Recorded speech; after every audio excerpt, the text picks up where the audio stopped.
Jake had made the decision to move his mother into our home without considering my opinion. He left all the preparations for the move to me. When he asked if my mom was all settled in, I replied, "Yes, she's settled.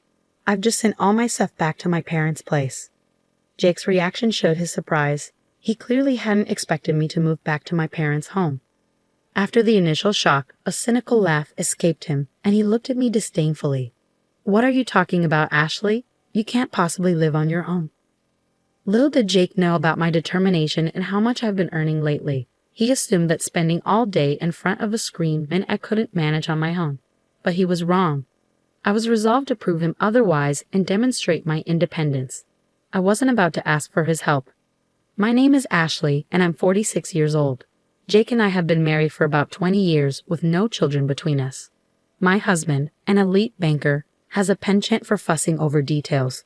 Perhaps due to his profession or his personality, he still dotes on his 56-year-old mother. My mother-in-law lived alone in a house some distance from us. My father-in-law passed away 3 years ago, leaving Jake as her only child. She often urged Jake to give her a grandchild soon, but Jake didn't want children. Though he played the dutiful son in front of his mother, telling her he wanted children too, he privately admitted he found the idea of having children a hassle. At our age, having a child would be risky, so we eventually abandoned the idea. Besides, deep down, I realized I didn't want a child with Jake. My apprehension dated back to when I first met Jake's mother. She warned me, "Hey Ashley, I don't think you're a good match for Jake. The banker's wife should be more polished. This won't last long." She whispered this so Jake wouldn't hear, but in front of him, she would say things like, "As long as Jake is happy, that's all that matters." Dealing with two-faced people like her was exhausting, and her duplicity extended to the issue of us not having children. "I want to see my grandchild soon. When will you give me one?" Jake's mother asked. "I know, Mom. I'm sorry, but Ashley doesn't want any," Jake would say, shifting the blame onto me. His constant deflection grated on me, especially since he was the one who didn't want children in the first place. I couldn't help but wonder if his devotion to his mother was why he behaved this way, prioritizing her opinions over mine. He never stood up for me, his wife. "Why did he want children, Ashley?" she would ask, turning the blame on me. "It's because she thinks it's a hassle," Jake would say, leaving me looking cold-hearted. "Jake, why are you with her if she doesn't want children? You're so kind to put up with this." "Ashley, you should be grateful Jake supports you." His mother would chide me, while they both laughed at my expense. Their ridicule extended to my own mother as well. "Ashley is a terrible person, so her upbringing must have been just as bad," they would say, mocking my background. "Like mother, like daughter, right?" Jake's resemblance to his mother was evident, but I could hardly stand him speaking ill of my mom. I should have defended her, but my focus was on taking care of my father-in-law. My responsibilities took priority.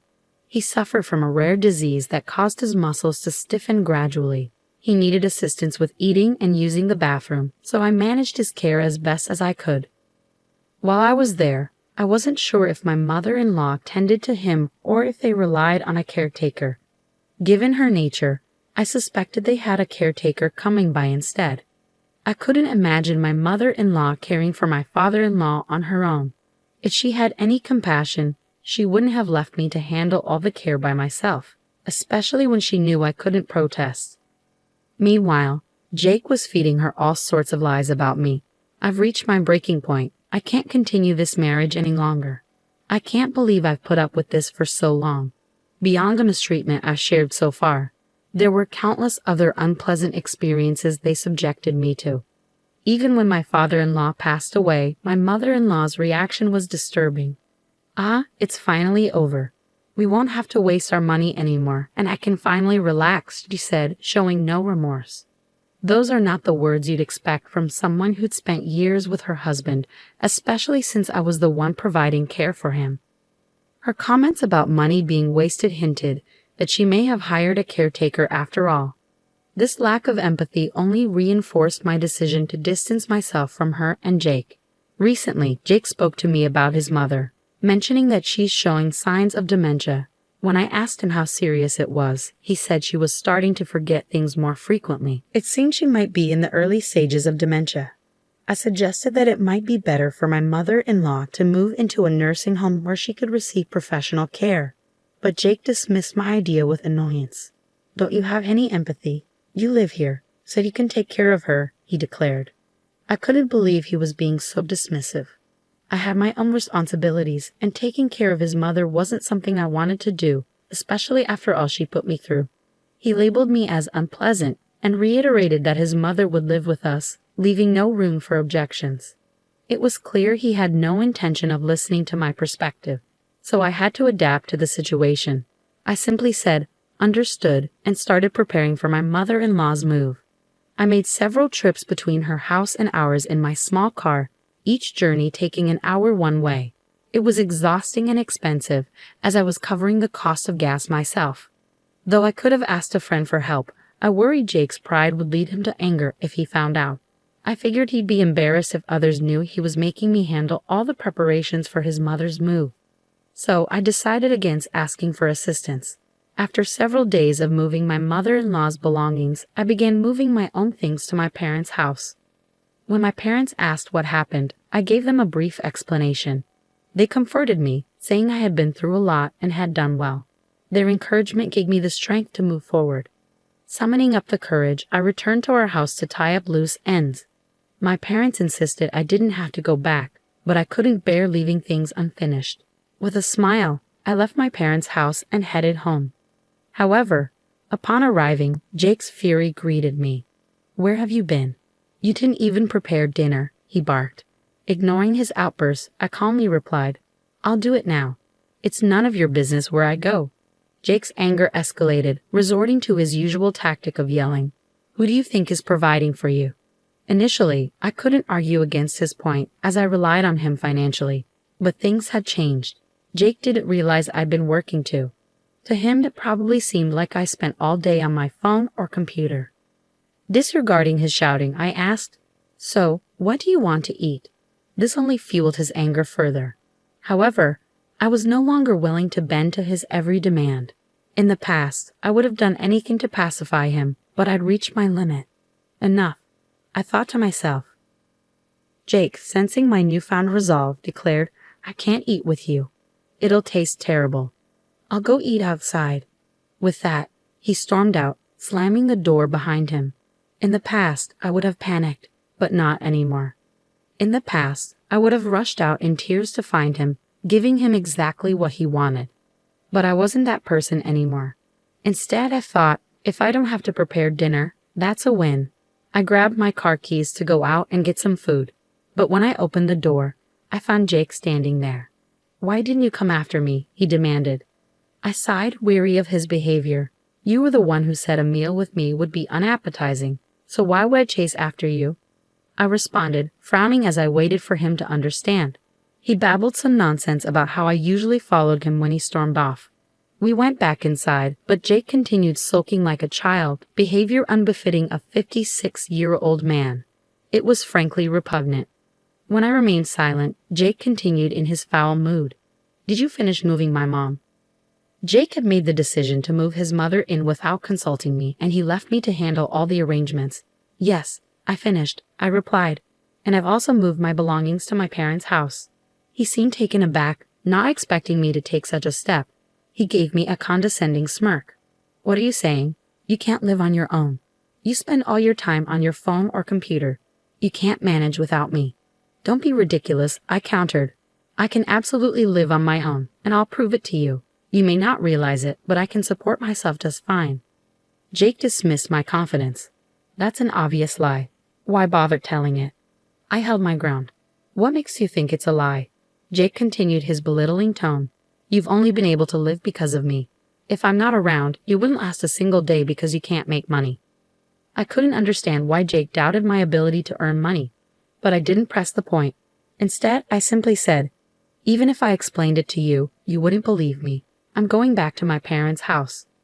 Jake responded, "If you're going back to your parents' house, we should get divorced. Don't come running back in tears later. Do whatever you want, but I predict you'll regret the divorce within 3 days and come back crying." "That's fine," I replied, calmly taking the divorce papers Jake had prepared. "Please sign here."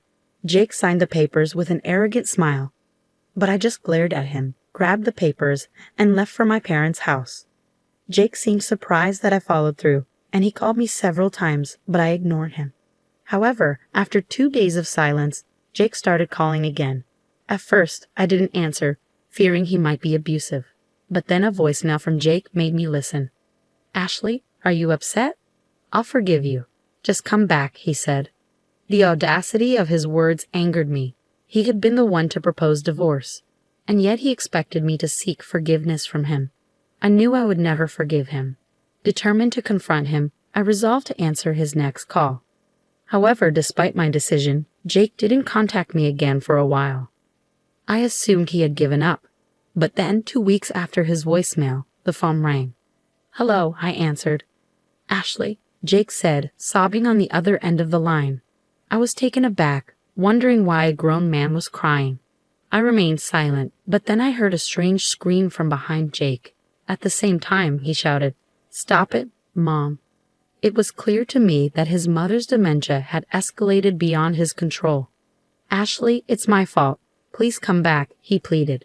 "I don't know what you're talking about," I replied. "I left so you can go back." "I don't want to come back." "Please," he insisted. "I can't handle my mother with dementia and work at the same time. You must be struggling without my money." "I'm not struggling, and I have no desire to return," I said firmly. "We're a couple, right? Couples help each other." "Yes, they do, but we are no longer a couple." "We are strangers now," I countered. Jake protested, "I'm in so much trouble." "But when I was suffering, you didn't help me. You and your mother just laughed at me." "Okay, fine. I'll pay you." "How much do you want to look after my mom?" "I'll pay. You'll come, right?" "Do you really think you can buy my help?" I retorted. "Besides, I earn more than you now, Jake." "What?" he asked, shocked. I had never told him because Jake was the type to disapprove of me working. When I had mentioned wanting a part-time job, he had erupted in anger. Women should only do housework at home.